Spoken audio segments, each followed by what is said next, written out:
O Internacional venceu a equipe do São Luís e praticamente garantiu a melhor campanha da primeira fase do Campeonato Gaúcho. Agora o Colorado precisa apenas fazer sua parte e vencer o Monson no estádio Beira-Rio na última rodada desta primeira fase para se consolidar com a melhor campanha na competição estadual. Além disso, dois destaques de jogadores que eram importantes do Internacional em outro momento voltaram a ser decisivos. E a gente vai falar sobre a importância da recuperação desses dois jogadores.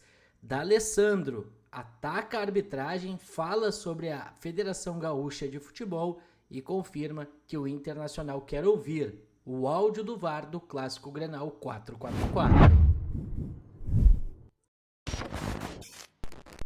Salve, salve pessoal, sejam todos bem-vindos de volta ao canal. Para quem não me conhece, eu sou Douglas Demoliner e vamos a partir de agora atualizar todas as informações do Inter para começar o dia bem informado. Então já deixa teu like, ativa as notificações, compartilha o conteúdo e se inscreve no canal, me ajudem a chegar à marca dos 10 mil inscritos até o final do campeonato estadual, tá certo?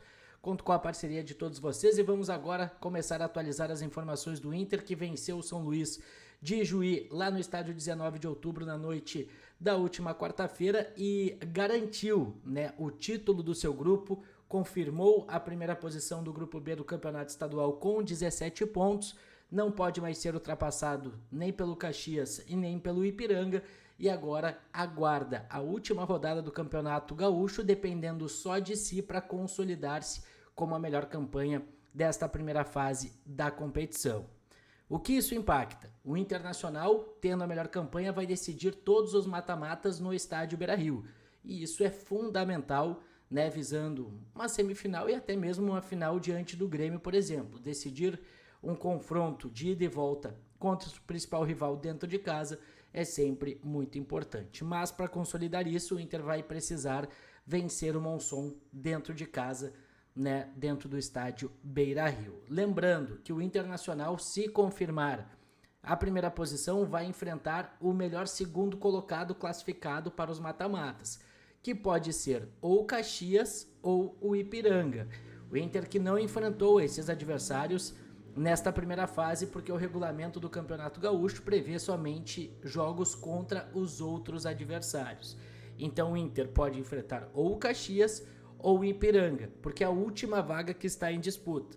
O Grêmio está classificado no grupo A, o Inter classificado no grupo B e o Juventude classificado no grupo C, são os três campeões. E aí temos campeões de grupos e temos Caxias e Ipiranga disputando a vaga de melhor segundo. Só os dois clubes podem ser o melhor segundo desta primeira fase. Lembrando que a equipe do Caxias vai enfrentar nessa última rodada o São José no Estádio Centenário e o Ipiranga recebe o Grêmio lá no Estádio Colosso da Lagoa. E para o Internacional não perder a melhor campanha, tem que torcer para o Juventude não vencer a equipe do Pelotas fora de casa, na Boca do Lobo e, o Inter depende de vencer, da sua vitória. Esse que é o principal. Mas o Juventude não poderia vencer e o Grêmio também não poderia vencer o Ipiranga caso o Inter não obtenha esse triunfo diante do Monson dentro do Beira-Rio, o que, vamos ser sinceros,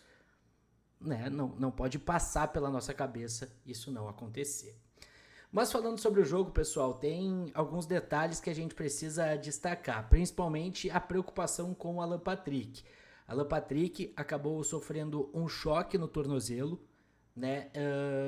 o Roger Machado, na entrevista coletiva, disse que foi uma torção. O Inter está retornando para Porto Alegre, chegou nessa manhã já a Porto Alegre, foi logo depois do jogo, retornou lá de Juí até a capital gaúcha e ele passará por uma reavaliação médica. Com certeza ele já vai ficar fora do jogo do final de semana. A dúvida é se será necessário, se haverá a necessidade desse jogador se ausentar dos gramados por mais tempo. O Inter joga agora no final de semana, vai ter uma semana cheia de treinamentos e a semifinal começa somente no outro final de semana.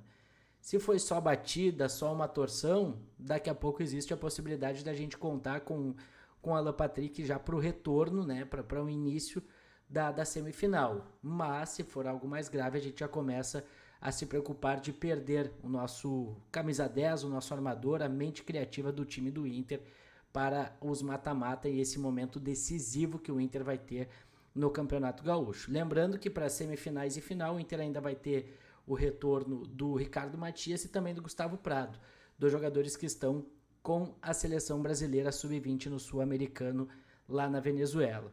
Toda a força aí para o Patrick, que não seja nada tão grave e que a gente possa contar com o Alan Patrick. Amanhã, dependendo das novidades, das atualizações, a gente traz aqui no canal, beleza? E agora uma boa notícia dessa vitória, né? A gente percebeu e viu Ener Valencia e Wanderson sendo destaques. Os dois jogadores que foram protagonistas em 2023, que em 2024 não tiveram uma boa temporada e que nesse ano estão lutando pelo seu espaço, tiveram boas atuações. O Wanderson começou no banco, o Vitinho foi o titular, o Vitinho inclusive fez o primeiro gol do Inter e o Wanderson fez o terceiro gol, né? Um belo chute de perna direita, cruzado, né? Jogando pelo lado direito. Então é um jogador que está querendo demonstrar essa vontade e esse interesse de vestir a camiseta do Inter. Ele tem contrato até o final da temporada com o Colorado. Aí tem um detalhe importante, né? Ele recebeu a assistência do Ener Valencia, que já tinha feito o segundo gol no momento complicado do Inter. O jogo estava encardido, 1-1, né? Jogo de Campeonato Gaúcho, sistema defensivo do adversário se sobressaindo. E aí o Valencia foi lá e conseguiu marcar um gol importantíssimo para o Inter e depois ainda deu assistência para o Wanderson marcar o gol que selou e sacramentou a vitória pelo placar de 3-1. Então é muito importante ver o Ener Valencia, ver o Wanderson aparecendo, tendo protagonismo, porque serão jogadores importantes nessa temporada. A gente não pode somente focar nos 11 titulares, a gente precisa ter esse grupo forte, a gente precisa ter esses jogadores aparecendo cada vez mais e sendo decisivos. E o Ener Valencia e o próprio Wanderson são jogadores que podem sim aparecer cada vez mais no time titular do Inter. Inclusive, no vídeo dessa tarde eu quero falar um pouco sobre as possibilidades, projetando o jogo contra o Monsul, mas principalmente para o restante da temporada, como alternativas de time para o Roger Machado a partir do que ele disse na entrevista coletiva.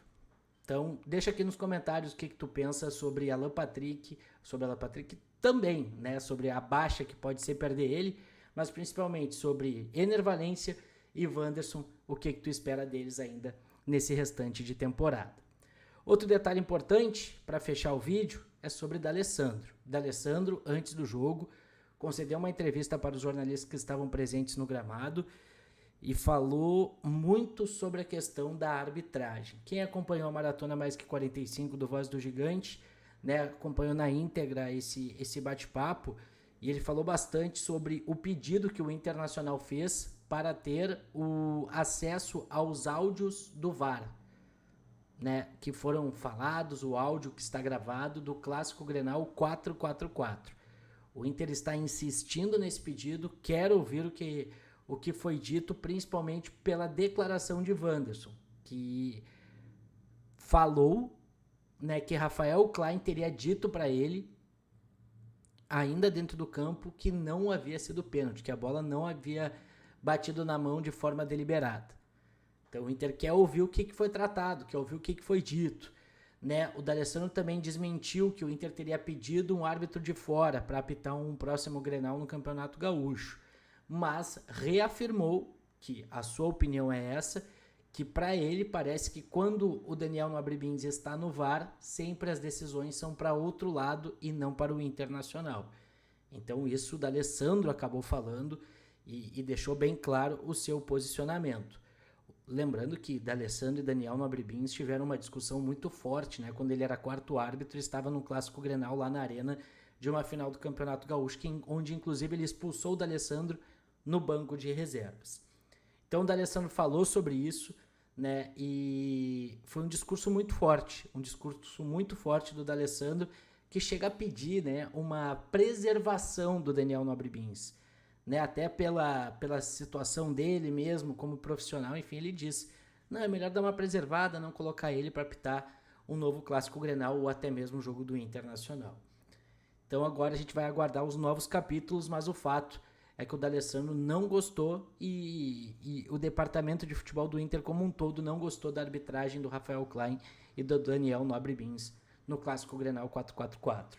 Essa polêmica segue, o Inter segue buscando, né, seus direitos, se a gente pode dizer assim, perante a Federação Gaúcha de Futebol, e aguarda, né, para saber se isso será possível, principalmente ouvir o que foi dito